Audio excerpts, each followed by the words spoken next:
এবার অখিলেশের গলায় মমতার সুর। রাহুল গান্ধীর ন্যায়যাত্রা নিয়ে অসন্তোষ প্রকাশ করেছেন সভাপ্রধান। ভারত জোড়ো ন্যায়যাত্রা এখনো আমন্ত্রণ পাননি তিনি, নিজে থেকে তো আর আমন্ত্রণ চাওয়া যায় না, এমনটাই ক্ষোভ প্রকাশ করেছেন সমাজবাদী পার্টির প্রধান অখিলেশ যাদব। মমতা বন্দ্যোপাধ্যায় দীর্ঘদিন ধরে ক্ষোভ প্রকাশ করেছিলেন, অসন্তোষ প্রকাশ করেছিলেন এবং এবার কিন্তু সভাপ্রধান অখিলেশ যাদব তিনিও কিন্তু একই কথা বললেন। তার গলাতেও শোনা গেল মমতার সুর। ভারত জোড়ো ন্যায়যাত্রা এখনো আমন্ত্রণ পাননি, নিজে থেকে তো আর আমন্ত্রণ জানানো চাওয়া যায় না, এমনটাই মন্তব্য করেছেন তিনি।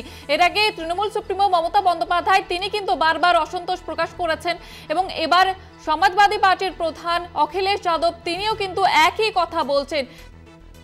সামনে এই লোকসভা নির্বাচন, তার আগে কিন্তু বারবার লক্ষ্য করা যাচ্ছে ইন্ডিয়া জোটে জট বাড়ছে। রাহুলের ন্যায়যাত্রা নিয়ে এবার অসন্তোষ প্রকাশ করলেন সমাজবাদী পার্টির সুপ্রিমো অখিলেশ যাদব। দীর্ঘদিন ধরে মমতা বন্দ্যোপাধ্যায় তিনি ক্ষোভ প্রকাশ করেছিলেন যে তাকে আমন্ত্রণ জানানো হয়নি ন্যায়যাত্রা, এছাড়াও একাধিক বিষয়ে অসন্তোষ প্রকাশ করেছিলেন এবং এবার একই সুর শোনা গেল অখিলেশ যাদবের গলায়। ঠিক তিনি কি মন্তব্য করেছেন শোনাবো আপনাদের। देखिए, मुश्किल तो यह है कि कई बड़े आयोजन होते हैं, बड़े कार्यक्रम होते हैं, हम लोगों को निमंत्रण ही नहीं मिलता, तो अपने आप क्या मांगे हम निमंत्रण? मंदिर में तो निमंत्रण मिला था, अपने आप मांगने से मिला। जब आवाज उठाई हम लोगों ने कि बताओ हमारा घर गंगा जल से धोया, तब सुनने में आया कि उन्होंने कहा निमंत्रण दे दो, ठीक है। वो समय आएगा। मैंने आज से कहा कि ये जो समय है, समय के हिसाब से सब चीजें होती हैं और भगवान हमें बुलाएंगे तो हम जाएंगे। और कब उनकी इंडिया गठबंधन बनेगा नहीं बनेगा। এই মুহূর্তে আমাদের সঙ্গে টেলিফোন লাইনে রয়েছেন তৃণমূল নেতা জয়প্রকাশ মজুমদার।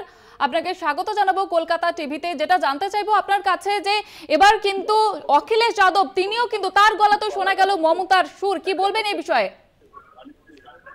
দেখুন, যখন ইন্ডিয়া জোট তৈরি হয়েছিল এবং সবাই স্বীকার করেছেন তার নামকরণ মমতা বন্দ্যোপাধ্যায় নিজে করেছিলেন, তিনি অগ্রণী ভূমিকা গ্রহণ করেছিলেন, কিন্তু তার মধ্যে সেই বিনীত ভাব ছিল যে কংগ্রেসকে বড় শরিক হিসেবে মেনে নেওয়ার। এবং পরবর্তী ক্ষেত্রে দেখুন কংগ্রেস বড় শরিক হিসেবে তাদের নেতা খার্গে সাহেব এই জোটের প্রধান হিসেবে নির্বাচিত হন। কিন্তু উল্টো দিকে দেখা যায় বড় শরিকের যে দায়িত্ব, যে সকলকে একসঙ্গে নিয়ে চলার, তাতে কংগ্রেসের যে কোনো ভাবেই হোক না কেন সেটা প্রতিফলিত হয়নি। সময়সূচি, কার্যক্রম, এইসব ব্যাপারে তারা সকলকে নিয়ে চলার যে মানসিকতা, যে বৃহত্তর একটা পরিবেশ তৈরি, সেক্ষেত্রে কংগ্রেস এখনো পর্যন্ত দেখাতে পারেনি। এবং তারই পরবর্তী ক্ষেত্রে আমরা দেখেছি মমতা বন্দ্যোপাধ্যায় বলেছেন আমরা তো অনির্দিষ্টকালের জন্য বসে থাকতে পারি না, তাই জন্য পশ্চিমবঙ্গে অন্তত আমাদের একা লড়ার জন্য, যেহেতু আগেও একা লড়ে বিজেপিকে আটকাতে পেরেছিলেন, তিনি কৃতকার্য হয়েছিলেন, যে আমরা বিজেপিকে আটকানোর জন্য একাই লড়বো। কংগ্রেসের এই দোলাচলের মধ্যে তো আমরা আমাদের সময় নষ্ট করে বিজেপিকে সুবিধে করে দেব না। এবং এখন দেখুন সেই একই কথার প্রতিধ্বনি করছেন অখিলেশ যাদব, অন্য জায়গাও হচ্ছে। সুতরাং এর থেকে যে বার্তা তৈরি হচ্ছে, সেই বার্তা নিয়ে কংগ্রেসকে তার অনুসন্ধান করতে হবে এবং সামনের দিনে কিভাবে ইন্ডিয়া জোটকে নেতৃত্ব দেবেন বা এগিয়ে নিয়ে যাবেন, সেটা এখন কংগ্রেসকেই ঠিক করতে হবে।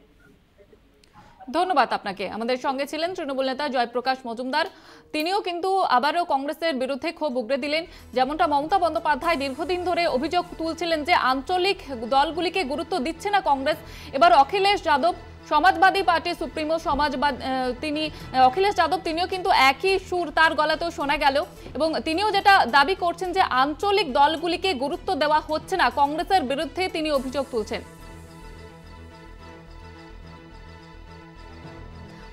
আপনাদের আবারও একবার শোনাবো তিনি কি বলেছেন ঠিক। देखिए, मुश्किल तो यह है कि कई बड़े आयोजन होते हैं, बड़े कार्यक्रम होते हैं, हम लोगों को निमंत्रण ही नहीं मिलता, तो अपने आप क्या मांगे हम निमंत्रण? मंदिर में तो निमंत्रण मिला था, अपने आप मांगने से मिला। जब आवाज उठाई हम लोगों ने कि बताओ हमारा घर गंगा जल से धोया, तब सुनने में आया कि उन्होंने कहा निमंत्रण दे दो, ठीक है। वो समय आएगा। मैंने आज से कहा कि ये जो समय है, समय के हिसाब से सब चीजें होती हैं और भगवान हमें बुलाएंगे तो हम जाएंगे। और कब उनकी इंडिया गठबंधन बनेगा नहीं बनेगा? कब इच्छा हो जाएगी बुलाने की, अब ये तो भगवान ही जानते हैं। इंडिया गठबंधन बनेगा, इंडिया गठबंधन चलेगा छोड़ के। अगर उससे अलग আপনারা শুনলেন অখিলেশ যাদবের মন্তব্য। তিনি যেমনটা জানাচ্ছেন যে রাহুলের ভারত জোড়ো ন্যায় যাত্রায় আমন্ত্রণ জানানো হয়নি তাকে। এর আগে মমতা বন্দ্যোপাধ্যায় এই একই অভিযোগ করেছিলেন। এবার মমতার সুরই শোনা গেল অখিলেশের গলায়। আপনাদের আবারও একবার জানাবো, রাহুলের ন্যায় যাত্রা নিয়ে অসন্তোষ প্রকাশ করেছেন সপা প্রধান। তিনিও যেমনটা জানাচ্ছেন যে তাকে আমন্ত্রণ জানানো হয়নি এবং নিজে থেকে তো আর আমন্ত্রণ চাওয়া যায় না, এমনটাই মন্তব্য করেছেন তিনি। ইন্ডিয়া জোটের জট ক্রমশই বাড়ছে।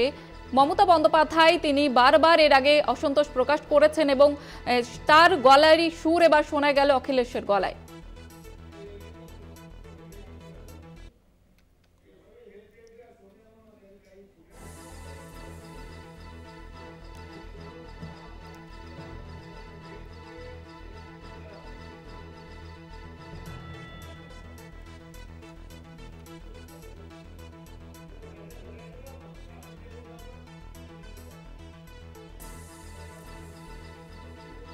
এবার অখিলেশের গলায় মমতার সুর। ভারত জোড়ো ন্যায় যাত্রায় আমন্ত্রণ জানানো হয়নি তাকে, এমনটাই মন্তব্য করলেন তিনি।